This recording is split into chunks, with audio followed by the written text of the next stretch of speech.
d'avoir donc un entretien avec le président de Sydney parce que j'ai voulu aller un petit peu plus en profondeur par rapport à cette information que nous avons eue s'agissant de l'installation d'une ISDU sur les terres, les meilleures terres agricoles du côté de Beaufort à Sainte-Marie.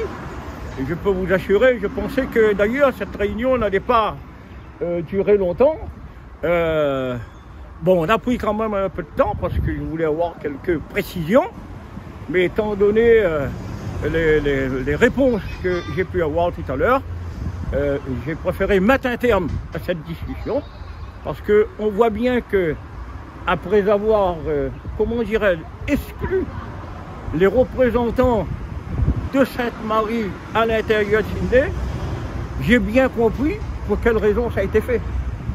C'était pour que justement, que nous ne prenions pas, comment dirais-je, place dans ce débat qu'il y a eu, pour notamment discuter pour le choix du site et tout. Et puis, et c'est pas pour nous faire du bien, bien évidemment, parce que le site a été choisi sur Sainte-Marie. Alors que, à l'époque de Gérald Maillot, dès que le marché était lancé avec Suez au niveau de l'Accident, le BRGM avait déjà choisi le site, comment dirais-je, de France-Terre.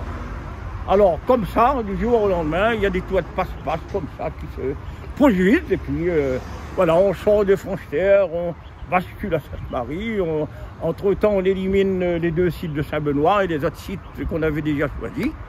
Et je comprends mieux que tout ça, à mon sens, était orchestré, politisé, d'accord.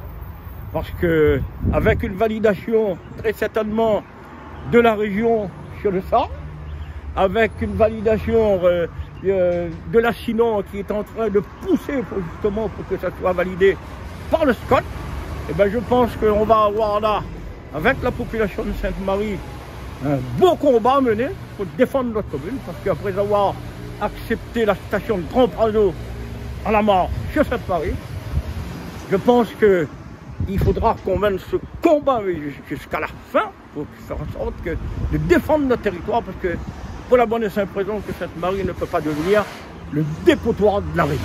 Les réponses que je viens d'avoir du président de Sydney, on voit bien que tout ça, pour eux, c'est verrouillé. Mais nous allons utiliser tous les moyens qui sont à notre disposition pour nous battre, et surtout avec notre population, pour défendre notre territoire. Parce qu'on ne peut pas laisser quand même de renvoyer tous les déchets sur notre territoire. Ça, c'est pas possible. Alors que Sainte-Marie est la porte d'entrée de la région. Hein. Nous allons faire un point avec monsieur le préfet, oui. On va lui demander pour qu'il puisse nous donner son avis, son approche sur les décisions de Sydney. Mais après, nous allons solliciter notre population. Hein. Je me réserve même le droit de lancer une consultation populaire, une consultation, comment dire, au niveau de la population, une consultation citoyenne, justement, pour traiter, pour trancher sur l'installation de cette ISDU sur notre territoire.